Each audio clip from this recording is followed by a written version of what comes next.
देखिए, कांग्रेस की यही विडंबना रही है। कभी देश की सबसे पुरानी पार्टी थी, वो डिक्टेट किया करती थी कि अलायंस पार्टनर्स कितने सीट लेंगे, और आज उसकी स्थिति राहुल बाबा ने इतनी कमज़ोर कर दी है कि अलायंस पार्टनर्स अब डिक्टेट करते हैं।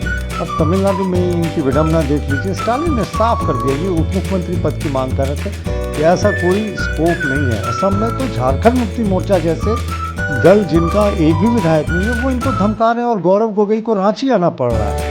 अगर हम सत्ता के लिए राजनीति करते तो हमारा इतिहास रहा है कि हम लोगोवाल का समझौता करते हैं, हम असम जन परिषद का समझौता करते हैं। हम सत्ता के लिए राजनीति नहीं करते, हम देश को बचाने के लिए, देश की एकता के लिए, देश की अखंडता के लिए।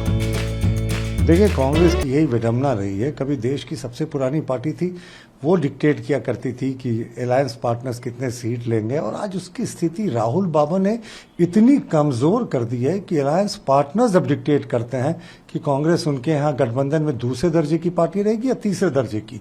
अब तमिलनाडु में इनकी विडंबना देख लीजिए। स्टालिन ने साफ कर दिया, ये उप मुख्यमंत्री पद की मांग कर रहे थे कि ऐसा कोई स्कोप नहीं है। असम में तो झारखंड मुक्ति मोर्चा जैसे दल, जिनका एक भी विधायक नहीं है, वो इनको धमका रहे हैं और गौरव गोगोई को रांची आना पड़ रहा है।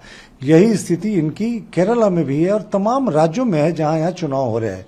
और पश्चिम बंगाल में तो कांग्रेस ऐसे भी अप्रासंगिक है, उसको 0 सीटें आई थी पिछले विधानसभा में, शायद बाई इलेक्शन में 1 आध सीटें इन्होंने जीत ली थी। तो अब कांग्रेस कितनी दुर्गति हो गई है, तो ये इसके साथ होना ही था कि अब इनको अलायंस पार्टनर्स ही जो है वो शीशा दिखा रहे हैं। नहीं, मुझे ये लगता है कि ये कहना बिल्कुल गलत है कि हम रीजनल पार्टी के मर्जी पे हैं। कांग्रेस सत्ता के लिए कभी राजनीति नहीं की है। अगर हम सत्ता के लिए राजनीति करते तो हमारा इतिहास रहा है कि हम लोगोवाल का समझौता नहीं करते, हम असम जन परिषद का समझौता नहीं करते।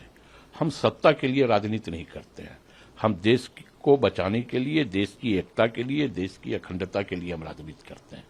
और कांग्रेस लगातार इस प्रयास में रहती है कि कैसे देश की धर्मनिरपेक्षता बची रहे, कैसे देश एक रहे, कैसे देश में धार्मिक उन्माद न फैले। इसके लिए अगर हमें कहीं सेक्रीफाइस भी करने की आवश्यकता पड़ती है तो कांग्रेस पार्टी सेक्रीफाइस भी करती है, ताकि कांग्रेस यह चाहती है, कांग्रेस यह समझती है कि देश सर्वोपरि है, देश की आवाम सर्वोपरि है, उसके बाद सत्ता है।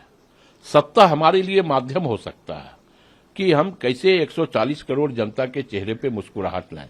सत्ता हमारे लिए माध्यम यह नहीं है कि हम सत्ता में बैठ के देश की एकता और अखंडता को भंग करें।